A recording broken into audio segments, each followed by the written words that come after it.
The Great Mosque of Zaytuna is one of the oldest and most famous mosques in the hinterland of Islam, since it was founded by Ubaydullah ibn Habhab in the year 116 of the Hijrah, 734 G.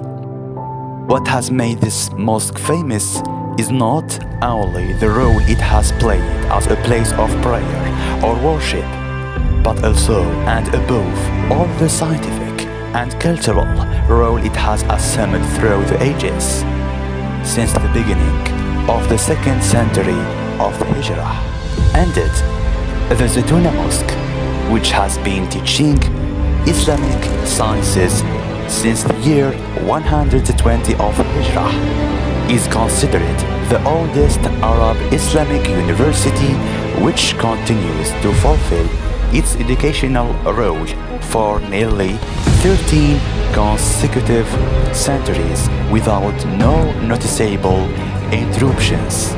This originality has highlighted by the historian Hassan Hosni Abdul Wahab, who affirms the Zaytuna Mosque constitutes by its birth and its longevity the oldest ancestor of educational establishments in the Arab world.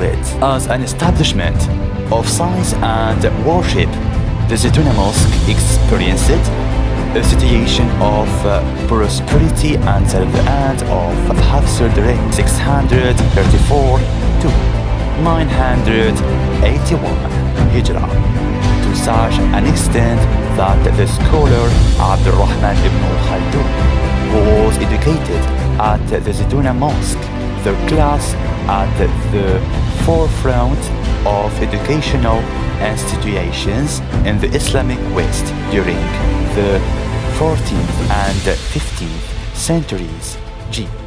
Ended the education provided at the Zaytuna Mosque embraces Islamic literature and religious education, philosophy, and all the intellectual and mathematical sciences, in particular medicine, astrology, and mathematics.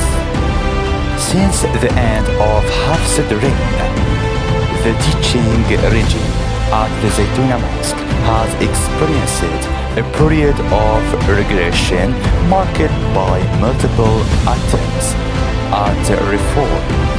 Ahmed Bey the first decided the organized teaching at the Zaytuna Mosque by decree dated November 26, 1842.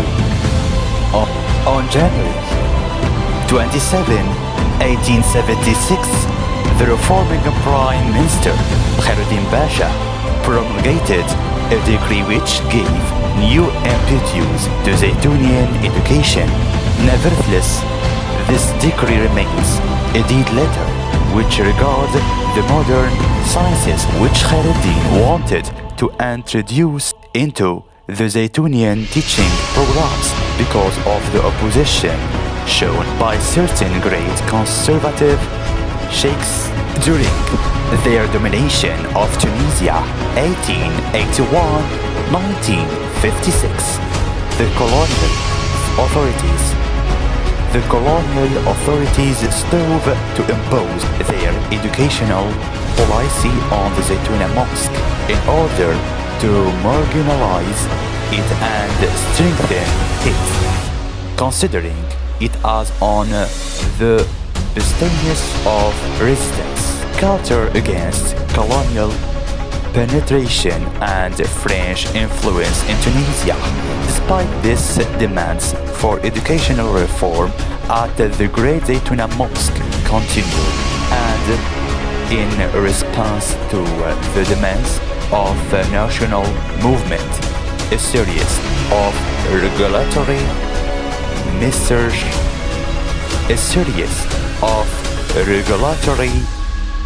measures have been taken. Some of the most important regulations include December 16, 1912 promulgation of a new regulation which organizes Zaytunian education and divides it into 3 cycles. Primary cycle, sanctioned by the Diploma of Aptitude الأهلية. Middle cycle, sanctioned by the التحصيل Diploma. Higher cycle leading to the العالمية Diploma. April 1933. Promotion of teaching programs under which the التطاوي Diploma changes its name to become an التحصيل Diploma in Science.